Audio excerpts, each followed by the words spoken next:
right, so this next topic I wanted to ask you about is a little bit more serious, man.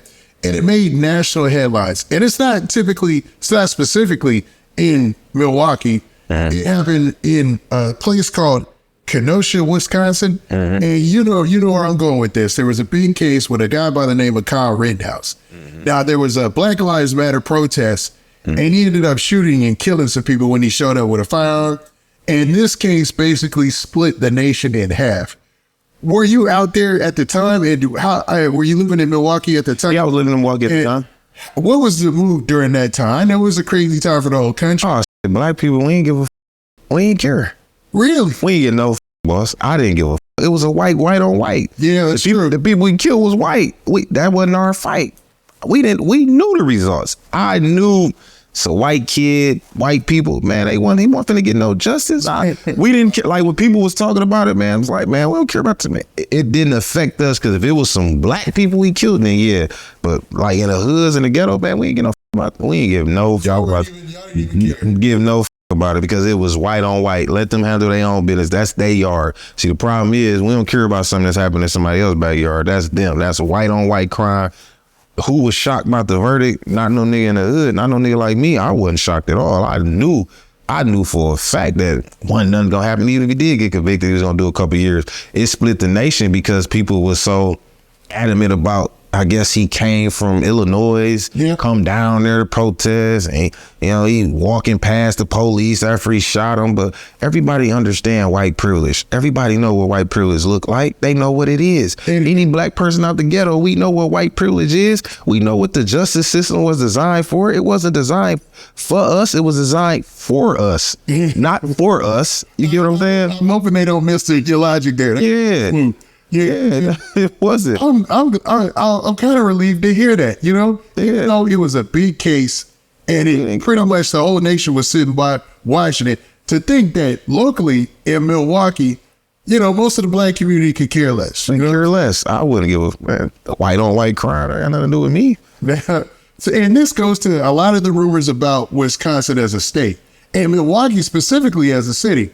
They say, just like Chicago, there's a big racial divide, like as far as people messing with each other, as far as racial, you know what I mean? Well, you got to realize Milwaukee is the #1 segregated city in the nation.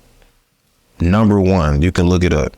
We the #1 segregated city in the nation, and we #1 in mass incarceration of a black man. #1, you can look it up. You can look it up. We're #1 in the country, boss. Before doing this interview, I wanted to make sure I got those. It's so segregated. How in the world does Wisconsin have so many black people incarcerated when it's like 80%? Man, listen, it's like, it's high, and 57% of them come from the area code 53206. They did a documentary movie. It's called 53206. People don't want to look it up. Check it out. It's called 53206. It's a whole documentary on that, like the crime, the areas, like they target these certain areas. I don't know if it's like that in other states, but like when you get insurance for your car, if you use some of these areas, these zip codes, all your shit gonna be through the roof. Wow. They base it upon the proximity. Like I remember one time I had an insurance quote. I used my mama address, was in the hood. Man, they was talking about $3-something a month, $380 something a month, like something ridiculously high. Then my guy got a crib in St. Francis. That's like the suburb area. I used his. It went all the way down to $112. This is crazy. I said, wow. So it's like it's very segregated. And you said there was a documentary about that. How can they not see that that's by design? Yeah, it definitely is, because it's segregated to where all the black people in the inner city, you got the white people in the suburbs on the outskirts, you got the Mexicans on the south side. You know what I'm saying? Like everybody's segregated. Like it's not that many white, black, Mexicans all living in one neighborhood. And this is what's odd, right? Yeah. Most of the southern states now, the bigger cities of the southern states aren't as segregated, right? Yeah. Most of the most segregated cities are in the Midwest. Wow. Milwaukee, Chicago, and Indianapolis, I believe. You know what I mean? Yeah. And however you want to phrase Indianapolis is Midwest or whatnot. But that's weird to me. Like, why do you think that is? Well, I always think stuff is by design. Like, that shit had to been by design, because all these years, like, it hasn't changed. Like, they target certain communities, target certain areas. Like, that's why a lot of the rappers, some of our best street rappers, man, they can't get a break. I mean, they either getting indicted, they going to the feds, they getting locked up, they catching a case. It's just like they get targeted. You like a lot of Chicago rappers go out to Wisconsin and get locked up. Yeah. I've seen that, man. Like, and our system is it's up to where we got true for sentence in our city. what do you should break that down for the fans? So true for sentence is, if you get sentenced to 30 years, you do 30 years. Wow.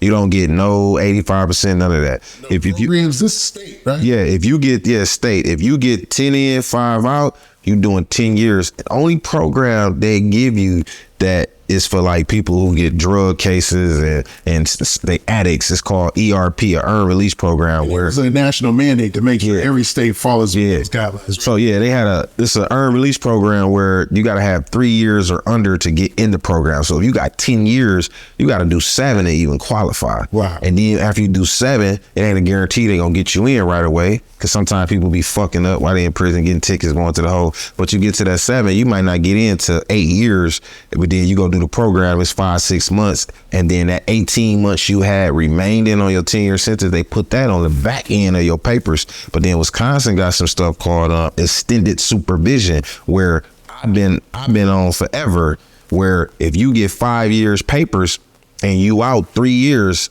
and you violate and they revocate you for a year, when you get out, that 5-year paper start over again. And then if you out for 4 years, you violate again, they give you 2 years, you get out, the 5 start over again. Wow. You gotta constantly complete. If you gonna complete the whole 5 years, they take all your street time that you was on the streets and they put it right to the back end again and start you over. Wow. Every time. 5 years. 5 years can turn it to 20. That's what I was saying. So all you're doing is those 2 years is getting added on to an additional 5 you would have had to do anyway. So now you're doing 7. That 2014 case you was talking about, man, that case supposed to have been over in 21. That case ain't gonna be over till 2024. They turned 4 years into 10. That's crazy, man. They gonna get 10 years out of me, and I only supposed to have been on for 4 years. That's crazy, man. Yeah. I've never heard of that. It's called extended supervision. They the only person do it. Are they the only state that do it? I'm thinking so. A lot of states have got rid of it. It was a governor called it was Tommy Thompson. In 1999, he imploded that law, and it went in effect in 2000. So anybody from 99 back that was locked in prison, they still they can go parole every 5-10 years and get out. Like, even if they had life. But after 2000, if you got 30 in, 20 out, you got to do the whole 30. And they got extended supervision, where if you got 5 years paper, you got to walk the whole 5. So what they do is, a nigga be out 3 years, his girl will call and say you did something to her, and they can just lock you up off allegations. Like, I can call your PO, you got a shooting case. Mm-hmm. And you messing with my baby mama, nigga, I can call your PO like, hey, man, Whitty shot at me, man. Ooh, I fear for my life. Well, you gonna come out here and make a statement? Yeah, I'll come out here and make a statement. They come out to the PO office, sign a statement and say you shot at him. PO call you, say you turn yourself in. You turn yourself in, nigga, they give you the revocation papers. And like, you fight, you like, man, I ain't shoot that dude, he lying. They like, well, he said you shot at him. He's willing to testify to it. Man, I'm going to the hearing. You go to the hearing, nigga, they nail you. You got no new case, no criminal charge or nothing, and you can go back to prison off something somebody said you did. That's why Wisconsin system is. Somebody can call and say, most time women do it. They'll call and say you beat her up, you did this to her, and the PO call you next day, hey, sir, you got to turn yourself in. And the nigga be like, for what? We got some allegations against you. What? Man, I ain't do nothing. Some people get mad, like, fuck that, I ain't turning myself in, make it worse for themselves, because they really ain't did nothing. Yeah. So, you know what I'm saying? But, man, I always say it's always better to just turn yourself in, because all you're going to do is make it worse. Man, nobody has successfully gone on the road. Yeah, it's hard to tell a nigga that's, like, you know what I mean? But it's never been successful. But it's never had. But, so, yeah, the Wisconsin penal system, I mean, they criminal system is real jacked up, boss. They don't have, I mean, man, that's how they surviving, though. That's how our little city surviving. Our state is surviving like that. Like,